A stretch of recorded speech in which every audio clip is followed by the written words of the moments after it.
What is up, guys? Go Nation. I'm back with another video. Today I'm going to be reacting to The Last of Us Episode 1 breakdown, Easter eggs, and details you missed, because you miss a lot of details and Easter eggs. I know you do. I do too, but we're going to find them though. So, quick little backstory. I just watched the first two episodes about 2 days ago. I love this show. I haven't played the game though. Might have to play it now. Maybe when the show's over, I'll play the game. But new Rockstars, Everett. Let's see what you got. Welcome back to New Rockstars. I'm Eric Voss, and this is a breakdown of HBO's The Last of Us Episode 1, When You're Lost in the Darkness. Based on the Naughty Dog games written by Neil Druckmann and co-created by Druckmann and Chernobyl writer Craig Mazin, this series hits the heartbreaking survivalist horror notes from my favorite arcs of The Walking Dead. I'm just loving the show, so let's break it down scene by scene for all the visual details that you might have missed, all the little choices that make the show so good. Also, Break Room hosts Brandon, Jessica, and Anna covered the differences from the games in their after show. Give that a watch along with Anna's full explanation of everything you need to know going into the series. And a reminder to subscribe to our new channel, The Deep Dive, launching February 17th, in which every week I will be digging even deeper into select titles like Everything Everywhere All at Once with a more investigatory focus, while I continue to break down Easter eggs here on New Rockstars. Okay, this premiere episode opens with a prologue that's actually not in the games, a 1968 talk show discussing global pandemics. And that's your biggest worry? Yes, any kind of virus, but most probably something similar to influenza. Because of air travel? Through the air. Coughing. I'm sorry, I meant people on planes. That was something you described in your book. Now, in history, this would have been one of the earliest broadcasts about epidemiology, a topic that we are all now familiar with, having lived through COVID. But by setting this opening scene in the 1960s, this series sets our notions of pandemics as a bit antiquated and instead presents an alternate history in which things could have played out very differently. One hypothetical forgotten, because viruses are really what we feared from here forward, not fungi. Also, Ellie later deduces that the 60s songs on the radio are Joel's smuggler code with Bill and Frank, meaning nothing new. So this might be the show's way of saying this is really nothing new. We have known about all these natural threats for decades. This opening TV broadcast also evokes the TV broadcast that opened I Am Legend, with Emma Thompson as a doctor in the past proclaiming the cure for cancer, which led to that present-day viral outbreak. The host of this TV show is played by Josh Brenner, Big Head from Silicon Valley, and the Fungosphere, Dr. Newman, is played by Josh Hanna, who played the brother in the Mummy films and a number of other great roles. He talks about a fungus that infects the mind of an ant, theorizing that such fungi could evolve to infect humans due to rising global temperatures. One gene mutates, and an Ascomycetia, Candida, ergot, Cordyceps, Aspergillus, any one of them could become capable of burrowing into our brains and taking control not of millions of us, but billions of us. The camera cuts to Newman right on Cordyceps, because that is the name of the real-world ant-infecting fungus that Neil Druckmann based the fungus of The Last of Us games on, and it is the fungus of this story. He goes on to warn, billions of puppets with poisoned minds, permanently fixed on one unifying goal: to spread the infection to every last human alive by any means necessary. So if that happens, we lose.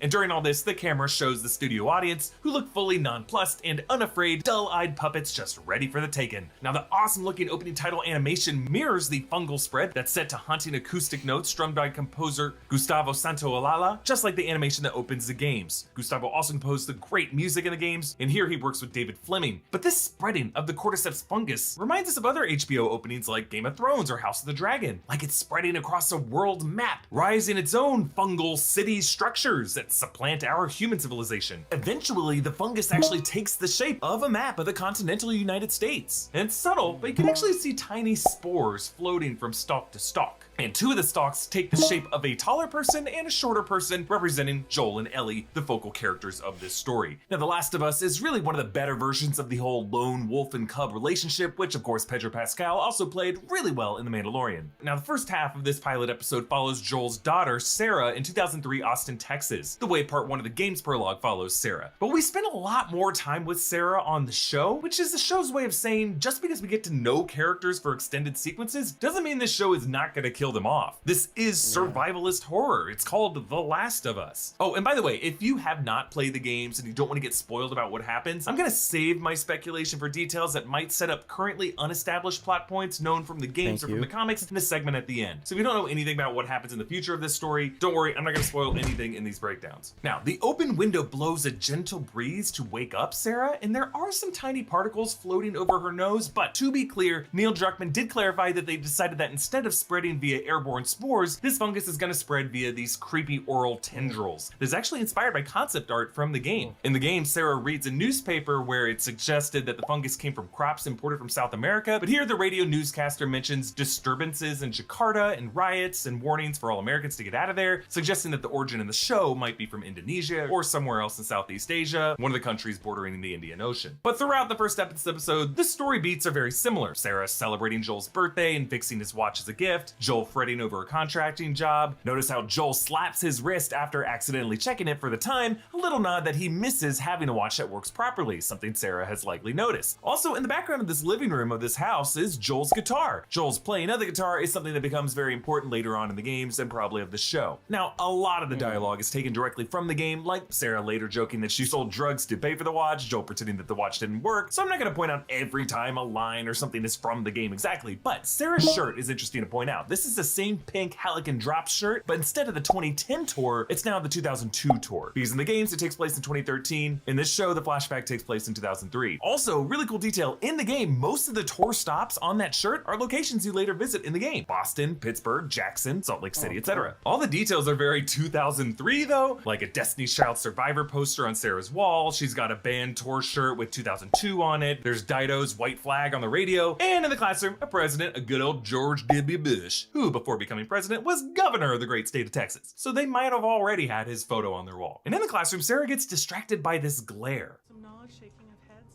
I swear you will use this later in life. Believe me, that's why you're here. Okay? So, use the subject, predicate, verb. The kid's wrist is twitching, muscle spasms being an early symptom of infection. Also, a subtle cough before the bell rings there. I love how they build the tension, because they know that we watching this are now a little triggered by hearing coughs. This episode is titled When You're Lost in the Darkness, which is the first part of the Fireflies mantra. That mantra ends with, look for the light. Here, Sarah gets distracted from the light by what? A cough. In the repair shop, the phone rings in the beginning of the scene in the background, and then a moment later, that Lebanese co-owner closes early, rushes Sarah out of there, suggesting that that call was from family in the Middle East, alerting her to how bad things are getting. And then in her neighbor's house behind Sarah, Nana contorts and her mouth opens wide as that fungus infection takes hold of her body. But she stays out of focus, so we can't really tell what's happening, which makes it even creepier. It reminds me a lot of that scene in It Chapter 2 when Pennywise takes the form of the old woman creeping in the background behind Bev. Now, Nana also refuses to eat in this scene. And remember earlier, she refused to eat those biscuits, which director Craig Mason hinted might be some breadcrumbs here that are going to come back later. Like there might be another symptom to the fungal infection being loss of appetite, because the fungus is really eating your flesh from the inside. It doesn't need other food. Sarah borrows the DVD Curtis and Viper 2, which is a reference to the games, Joel's favorite 80s action movie that gets referenced. What movie you guys gonna watch? What's Joel into? Curtis and Viper 2. That's the one that's been on my radar for a while.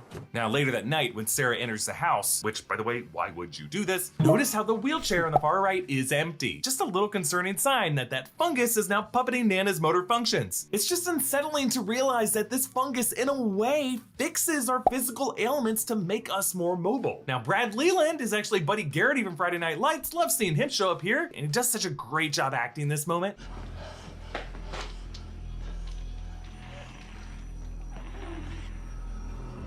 Now, what we think is his paralyzing fear in his wide eyes is actually the fungus taking over, because later when we see him in the street, he attacks someone else. He too is infected here. Now, the tendrils that snake out of Nana's mouth are even more sickening in my opinion than the spores of the game. But a little physical detail here, I love how they stick to the victim's wound as Nana raises her head. So the first time we see a bite happen, it's not a cannibalistic zombie bite. She's not trying to feast on her brains. It's a parasite transferring from one host, burrowing into the bloodstream of a new host. Now, this truck sequence is awesome. It plays out similarly to the game. We see the burning farmhouse, the way they pass the family, leaving them behind, all the highways blocked off. But Craig Mazin shoots this in these amazing long takes. There's a 50-second shot from just inside the truck, in which they must have perfectly timed and choreographed people running down the street, lit by the truck's headlights. The fact that we stay in the chaos of the truck reminds us a lot of the Amazing Chaotic Car long take of Children of Men. I like how it's a movie screening of Midnight Madness erupting into the street. And then as the truck backs up, the entire time in the sky, sky. I didn't notice this the first time I looked at it. You can totally see the 747 losing control up above their heads, but we don't really notice what's happening until too late because of all the chaos that's happening around us. Actually, it's that plane's front wheel that breaks off and ricochets off the building and wrecks their truck. Afterward, Tommy gets separated as Joel and Sarah are pinned on, where's that? Pioneer Way? Joel will become a bit of a westward moving pioneer on this series. But as in the game, they are stopped by a soldier who gets the order to kill them, and Joel, who either he or his brother Tommy were a Desert Storm veteran, knows what it looks like when a soldier gets a message to kill. The soldier fires on them, hitting Sarah, and Tommy kills off the soldier before he can kill Joel. Sarah bleeds out and dies. But there is something interesting that happens here. We don't actually see the exact moment Sarah dies. The camera swings over to Tommy, whose voice cracks as he says his brother's name. And then when we swing back to Sarah, her eyes are lifeless. So then we jump to 20 years later in the Boston quarantine zone, following another kid that we don't stay with for too long. They wheel him in and they give him a FEDRA patch to hold. So FEDRA is the Federal Disaster Response Agency, a FEMA-like agency from the game that becomes the country's governing military authority now. This kid sees a poster explaining how long the infection takes based on where the wound is on the body, the leg being the longest, which is where this kid's wound is. We don't even know if this kid can read, like he clearly doesn't understand what's going on, and it's especially cruel how this soldier hides her expression after he tests positive.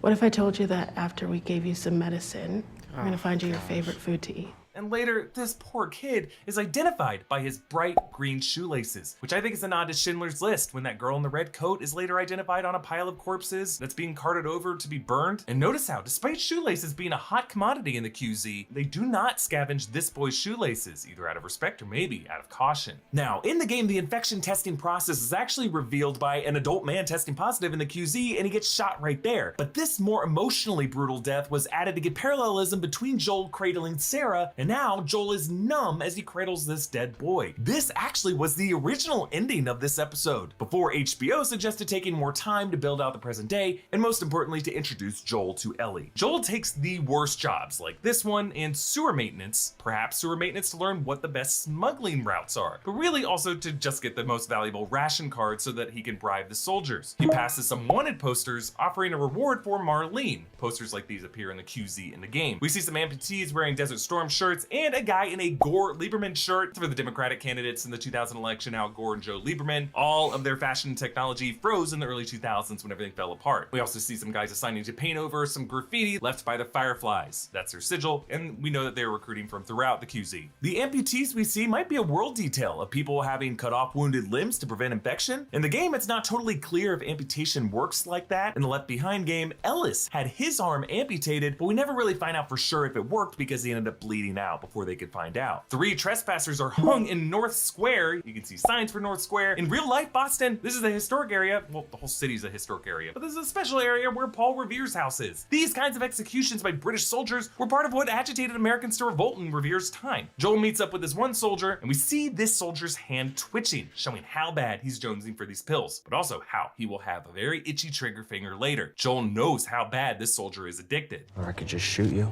Yeah, but then what would you do?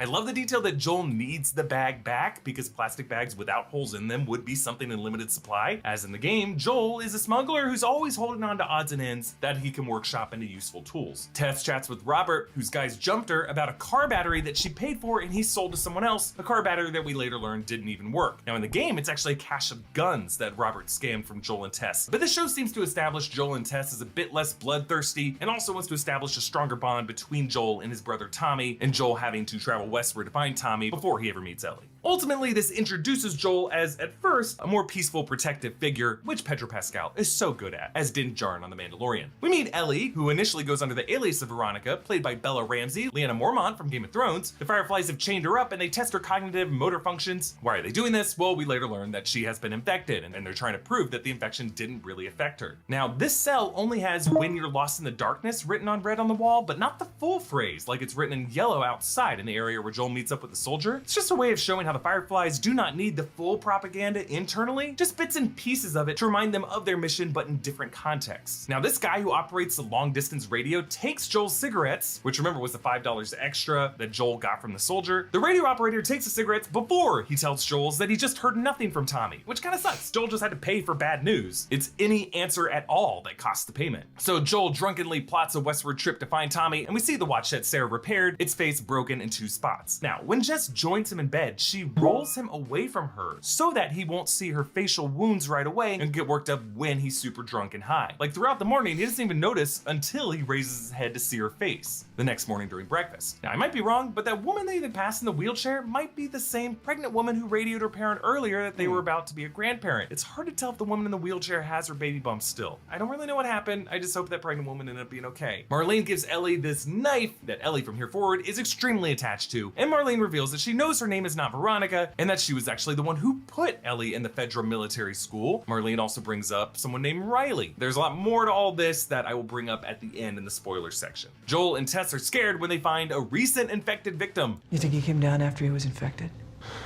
Maybe down here is where he was infected. Now, beyond the yuck of the cordyceps outgrowth, the fact that this person was pinned against a wall, I think is what is most unnerving about this. It's as if he was on the ground when he died, and then the fungus lifted his corpse up as it grew to find other victims. Joel and Tess find Robert and his guys already dead, and Marlene and her crew already wounded. It's really interesting that we don't see this go down. We come upon it after. Just like we didn't really see any initial conflict between Robert's crew and Tess, we didn't see those trespassers actually get hanged. Think about it, this is HBO. They can get as violent as they want. But in the second half of this episode, they particularly withhold the violence. The violence in the QZ in the second half of this episode is rarely ever shown happening. It's more quiet. It's hinted at. Crime scenes stumbled upon after the fact, not explicitly shown. And I'm gonna explain why in a bit. Ellie finds Joel's local radio and his book of Billboard #1 hits with this code sheet for communications from Bill and Frank. 60s songs, meaning nothing new. 70s songs, meaning new stock is in. And 80s songs, Ellie's able to deduce later using Wham's Wake Me Up to trick Joel, meaning trouble out there. And this was after Joel went in and out of sleep to the sounds of Sarah's dying breaths. Before, when he slept, when he was drunk and loaded, he heard his brother Tommy shouting his name, which is probably a memory from their past fight. So Joel and Tess and Ellie head out past the wall where they're stopped by that druggy soldier from before, who tests Ellie to learn that she is positive. So Ellie stabs him with a knife, and Joel, flashing back to the parallel moment when he faced a soldier who killed his daughter, finally lets his rage boil over and he snaps. This is what Marlene referred to by what they're capable of, and why this episode held off showing us Joel being violent in this modern era until this moment, despite the early section of the game here showing Joel and Tess disposing of and killing a ton of guys. Instead, we just get this shocking and singular punctuated moment of violence from our hero that feels especially earned, grounded in the most devastating loss in his life, and directly motivating why protecting Ellie is so important to him. And specifically what triggered the memory for him was the light. He was blinded by this soldier's flashlight just like he was blinded by the headlights back in Texas, because when you're lost in the darkness, you must look for the light. Craig Mazin had an interesting point about Ellie in this moment. When Ellie watches him beating a man to death, she is activated. Earlier in the episode, when Sarah sees him killing this old woman who's infected, who he has to kill, You killed her. she cries. Ellie likes it. And in the companion podcast from HBO, Mazin talked about this series being a love story, but how unconditional love can be a very dangerous thing. We will continue to come back to the notion that love conquers all, and that's problematic. That we think of love as this solely positive thing, a beautiful thing, and it is. But love, especially the love that a parent has for a child, is primal, and it can lead to the most intense fear, and the most intense fear can lead to the most intense behavior, including violence. And if you scratch the surface of tribalism, racism, xenophobia, you will find love. Love is not always good. And the music that plays over this ending comes from Joel's local radio from Bill and Frank, Depeche Mode's Never Let Me Down Again, an 80s track meaning danger is ahead. Now, Depeche Mode's song is about taking a ride with your best friend, but that friend is really addiction. So this bond forming between Ellie and Joel, not necessarily a healthy thing. And Mazin promises that we will hear this song again this season at a key moment. The toppled towers that they head toward on their way to the State House compare to the opening titles, the road of the fungus spreading toward its towering stalks, because the path before all these characters is truly infected. Alright, another great video from New Rockstars. Ivric, you killed it. I'm gonna keep on using that. Ivric. I don't care. I'm just gonna keep on doing it. So what? What are you gonna do about it, Everett? But yeah, this show is absolutely amazing. I'm gonna have to play the game. Show's really good, man. Jeez. HBO, got you a good one. Anyways, guys, don't forget to hit the like and subscribe button. Leave a comment or two. You already know what to do. Go Nation. I'm out.